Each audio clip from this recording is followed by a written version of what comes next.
We ask him, the Most High, to continue to show his mercy on the leader of humanity, Prophet Muhammad, his household and companions and followers, the leader of accountability.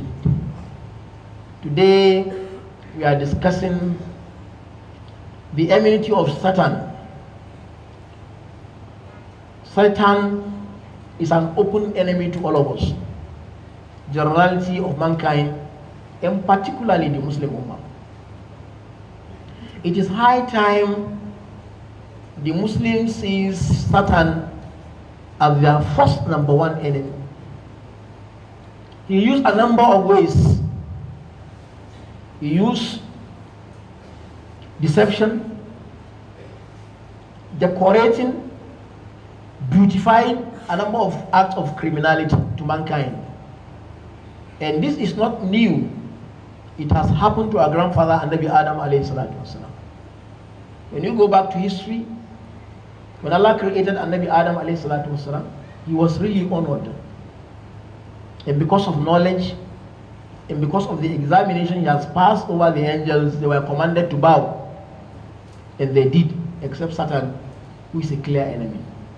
And since that point, the enmity continued to grow and to continue till today.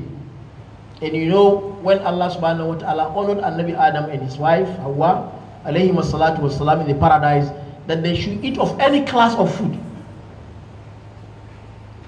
They should enjoy all kind of enjoyment. They were only warned not to even approach, not eating, not to even approach a single tree, only one. But Satan plotted, planned, and he made sure they ate out of it. And that's why we are here today. You can see the clear picture of the enmity. And Satan is very, very arrogant. He's educated. And he has promised that he's going to make sure that he penetrates all kind of human beings we have, whether you are a malam, whether you are ustaz, whether you are a leader, whether you are led, whether you are aged, whether you are young. He makes sure he has plans and plots for each and everyone in how to deceive and to beautify this world for such a person. A number of verses are there in the Quran, numerous, so many. In Surah Taha 120, Allah said, O the son of Adam, shall I direct you? And this is what Shaitan is preaching, to a tree of eternity. Tree of eternity that is going to, you are going to live forever after eating part of the fruits. Of course, in a power that will continue forever. And mankind by nature wants power, and he wants to live forever. And that is the plot Satan used, and our grandfather alayhi salatu wasalam consumed out of that tree. And today you can see the result. And Allah has informed us of different communities that Shaitan actually went into and then deceived, beautify the beauties of this world for them, which is just actually a short period of time. You cannot spend more than 100 years now. Even if you spend, it's not going to be more than 250 years. And let's assume for those years of 250, you have never tested anything of suffering. No, are you lacking of anything? No, are you sick throughout? It can be compared with the billions of years they are going to live after death. It's uncomparable. So the life of this world is very, very limited. It is Shaitan that magnifies it and makes it so elaborated, so big, that people see it to be an important thing. It is never important inside of Allah subhanahu wa ta'ala, except for one to worship the Creator. But Shaitan has worked on us so much so that people consider and prefer the enjoyment of this life than what is coming hereafter. By Allah, we did certainly send messengers to nations and communities before you, that is before Prophet Muhammad sallallahu alaihi wasallam. But Satan made their deeds attractive to them, and he is their wali, their friend, their protector today as well, and they will have a painful punishment. He has been their friend in the world and going to be their friend on the day of Qiyamah. And that is the target and the goal of Satan, so as to have companions who are going to be with him in the hellfire. He has been condemned to be in the hellfire. He's aware, but he wants companions. So we should be very, very careful in being companions of Shaitan. Whosoever refuses to be companion of Allah and that of the messenger and that of the believers, then automatically his camp is the camp of the Satan.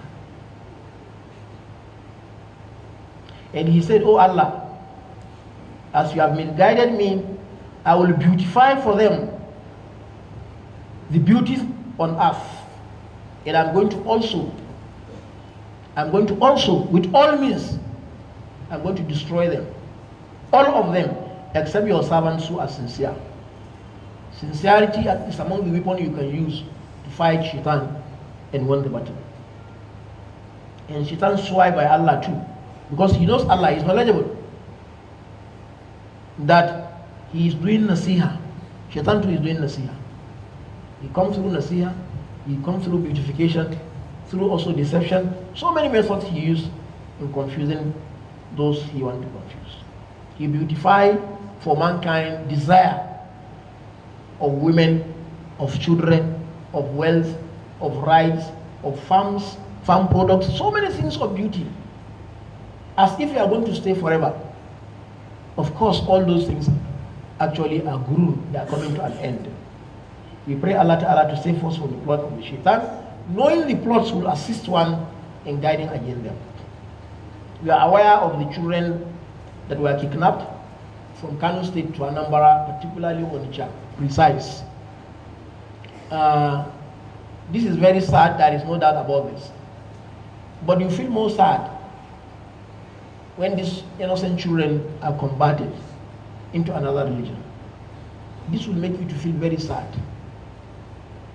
And if perchance somebody among the Muslims will do this to that state, bringing a Christian children to a state where we have dominance and Islamize those children, the whole world and the media will continue to make noise till date. And little if at all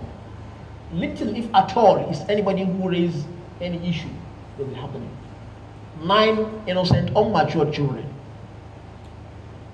We are lucky that these are exposed. The lesson to be learned here is that parents should be more careful about their children. Children are trust, and Allah is going to ask of this trust. It's a gift. We shouldn't just see it like that, as a leisure, happiness only, without responsibility. So parents should be more careful about their words and their children. Also schools, where these children are in hundreds at times, school authorities should be more conscious of security of the children that are handed over to them on amana. Government on their side must know Allah is going to ask them of the responsibility of leadership. Government cannot do everything alone. Everybody must be part and parcel of the issue of security. But what make you to be sad is that a number of issues of these that are very crucial, very critical, you find after some days, you just swipe under the carpet. Government supposed to find out. Alhamdulillah, we are happy for the commissioner of that state who have announced it clearly out. But it shouldn't end there. Nigerians should know those who are behind it and the way they are dealt with. We are not calling for Muslims to be spared if they are criminals. All we are saying is that whosoever committed atrocity of that nature, the punishment should be known to Nigerians. And a number of atrocities committed where the issues are very big like this and even more, then at the end of the day is silence because of corruption.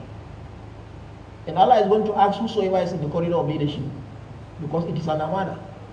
I started only one case study of General Alkali, who was brutally killed in Plateau State, government constituted a very high panel of investigation of all segments of security. And alhamdulillah, they were able to achieve. The corpse of Alkali was detected after being rotten, after being transferred from where he has been buried to another well, rotten. We salute our security personnel and the panel of investigation. But where is the case today?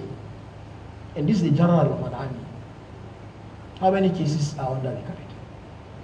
We pray Allah Ta'ala to guide us, accept our goodness, count us among those who are good Muslims.